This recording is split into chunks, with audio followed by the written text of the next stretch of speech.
चलिए जानते हैं आज की देश और दुनिया की सिलेक्टेड काम की और महत्वपूर्ण 50 बड़ी खबरों को सिर्फ 10 मिनट में। पर अभी तक आपने इस वीडियो को लाइक नहीं किया तो लाइक कर दीजिए।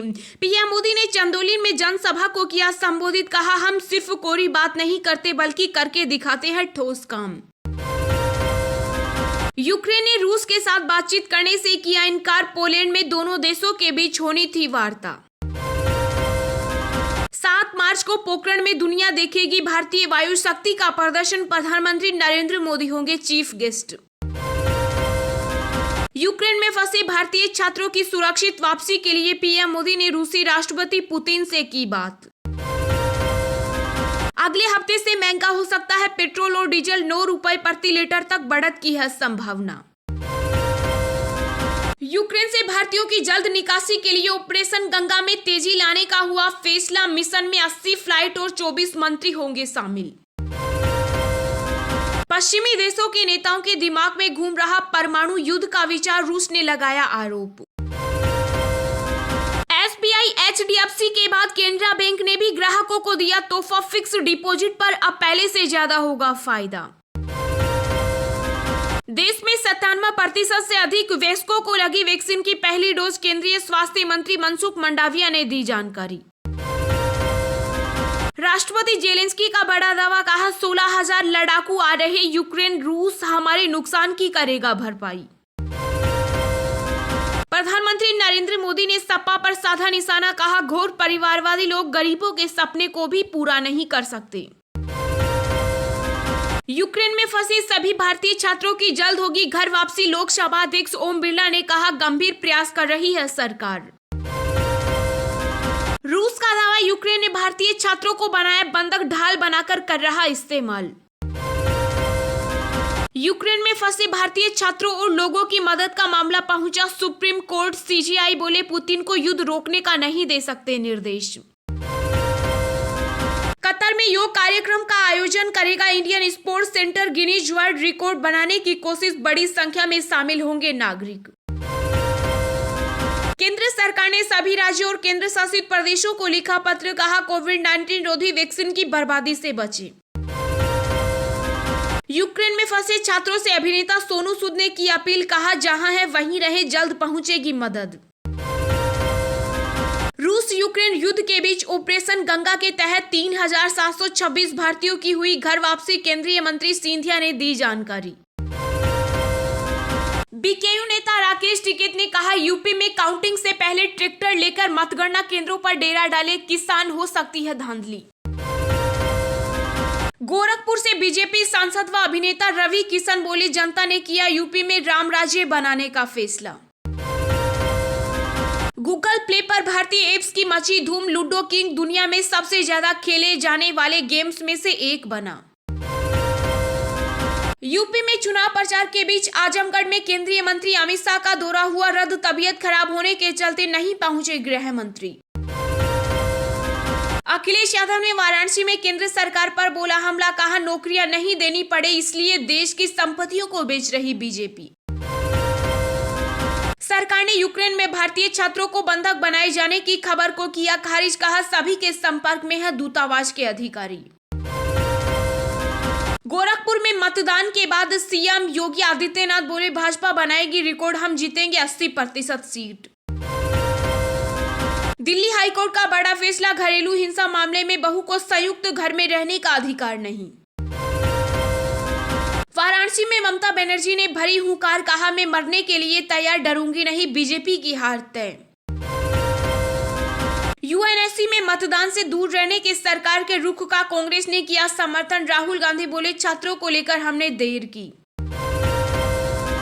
कोरोना की मार झेल रही वैश्विक अर्थव्यवस्था के लिए भारत बन सकता है सहारा। जयंत चौधरी ने भाजपा पर लगाया आरोप, कहा यूक्रेन में फंसे भारतीय नागरिकों को वापस लाने के अभियान का राजनीतिकरण कर रही सरकार। वाराणसी में ममता बनर्जी का विरोध, नाराज सीएम ने सीढ़ी पर बैठकर देखी गंगा आरती, नहीं किया पूजन।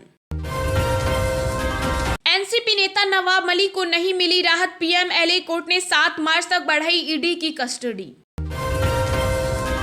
देश में फिर से घटे कोरोना वायरस के मामले। बीते 24 घंटे में 6,561 नए केस हुए दर्ज। 142 लोगों ने गंवाई जान। यूपी में विश्व हिंदू परिषद के पूर्व अध्यक्ष प्रवीण तोगड़िया ने किया दावा। कहा, उत्तर प्रदेश में किसान नाराज, भाजपा के लिए चुनाव जीतना होगा कठिन। यूक्रेन से लौट रहे भारतीयों की मदद के लिए आगे आई भारतीय रेल। मुंबई एयरपोर्ट पर लगाए स्पेशल काउंटर। महाराष्ट्र सरकार को लगा बड़ा झटका। सुप्रीम कोर्ट ने स्थानीय निकाय में 27% ओबीसी कोटा की सिफारिश करने वाली रिपोर्ट को किया खारिज। पंजाब विधानसभा चुनाव परिणाम तय करेगा नवजोत सिंह सिद्धू का राजनीतिक भविष्य। जीते तो सीएम चन्नी के सिर पर बंधेगा सेहरा। नाबार्ड ने आंध्र प्रदेश के किसानों के लिए 10% बढ़ाई कृषि ऋण की सीमा।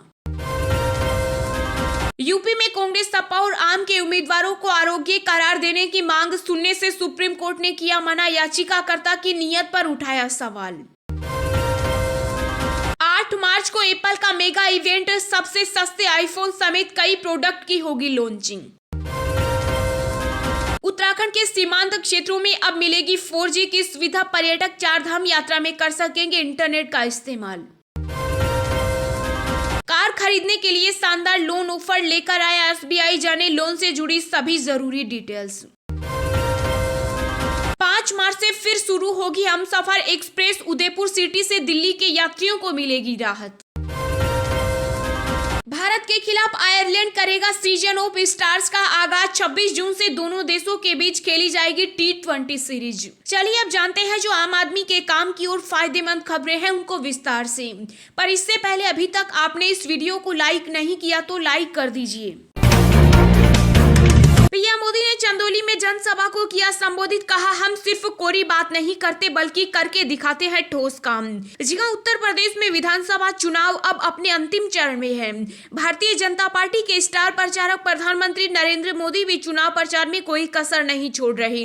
जौनपुर के बाद पीएम मोदी ने चंदौली में भाजपा के प्रत्याशियों के पक्ष में चुनावी सभा को संबोधित किया। इस दौरान पीएम मोदी ने कहा कि हम लोग सिर्फ कोरी बात नहीं करते बल्कि ठोस काम करके दिखाते हैं।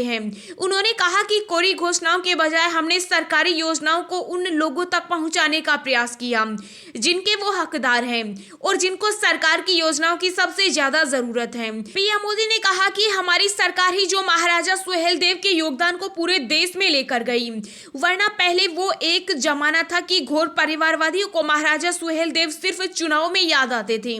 इसके साथ पीएम ने कहा कि यूपी चुनाव के हर चरण के बाद यह लगातार दिखाई दे रहा है कि लोगों ने परिवारवादी पार्टियों को करारा जवाब देने का फैसला किया। यूपी में लोग 10 मार्च को होली मनाएंगे। अगले हफ्ते से महंगा हो सकता है पेट्रोल और डीजल। 9 रुपए प्रति लीटर तक बढ़त की है संभावना। जी हां, भारत में पेट्रोल और डीजल की कीमतों में बढ़ोतरी अगले सप्ताह से शुरू हो सकती है। यूक्रेन रूस युद्ध के चलते कच्चे तेल की कीमतें पिछले 7 सालों के उच्च स्तर पर पहुंच गई। देश में पिछले 4 महीने से तेल कीमतों में जारी स्थिरता का दौर अगले हफ्ते खत्म हो सकता है। इसका असर भारत में भी आने वाले हफ्ते में पेट्रोल डीजल की कीमतों पर दिख सकता है। ब्रोकरेज फर्म के मुताबिक अगले हफ्ते जब देश में जारी विधानसभा चुनाव खत्म होंगे तो पेट्रोल और डीजल कीमतों में धीरे धीरे बढ़त की शुरुआत देखने को मिल सकती है। रिपोर्ट के मुताबिक फिलहाल तेल कंपनियों को घाटा खत्म करने के लिए ईंधन की कीमतों में 9 रुपए प्रति लीटर की बढ़त करने की जरूरत है। कच्चे तेल के दाम चढ़ने से सार्वजनिक क्षेत्र की तेल कंपनियां Indian oil corporation, Bharat petroleum और हिंदुस्तान पेट्रोलियम को पेट्रोल और डीजल पर 5.7 रुपए प्रति लीटर का घाटा उठाना पड़ सकता है। रिपोर्ट में कहा गया है कि अगले हफ्ते तक राज्यों के विधानसभा चुनाव समाप्त हो जाएंगे। अनुमान है कि इसके बाद ईंधन की दरें दैनिक आधार पर बढ़ सकती हैं। प्रधानमंत्री नरेंद्र मोदी ने सपा पर साधा निशाना। कहा, घोर परिवारवादी लोग गरीबों के सपने को कभी पूरा नहीं कर सकते। जी हां, उत्तर प्रदेश विधानसभा चुनाव को लेकर प्रधानमंत्री नरेंद्र मोदी ने 7वें तथा अंतिम चरण के चुनाव वाले क्षेत्रों में भाजपा प्रत्याशियों के पक्ष में मतदान की अपील करने के साथ भाजपा तथा अन्य पार्टियों के काम के तरीके से भी अवगत करवाया। पीएम मोदी ने जौनपुर में जनसभा को संबोधित करते हुए विपक्षियों पर जमकर निशाना साधा। पीएम मोदी ने कहा कि कोरोना के मुश्किल समय में घोर परिवार परिवारवादी लोग कहां थे, उन्होंने क्या किया। ये लोग इस साजिश में जुटे थे कि भारत के टीके बदनाम कैसे किए जाएं। पीएम मोदी ने कहा कि परिवारवादी लोग गरीबों के सपने को पूरा नहीं कर सकते। पीएम मोदी ने कहा कि सरकार चलाने का इन माफियावादियों का तरीका है। यूपी को लूटो, गरीबों के सपनों को कुचलो, इन्हें कभी आपका दर्द, तकलीफ और आपकी मुसीबत नजर नहीं आती।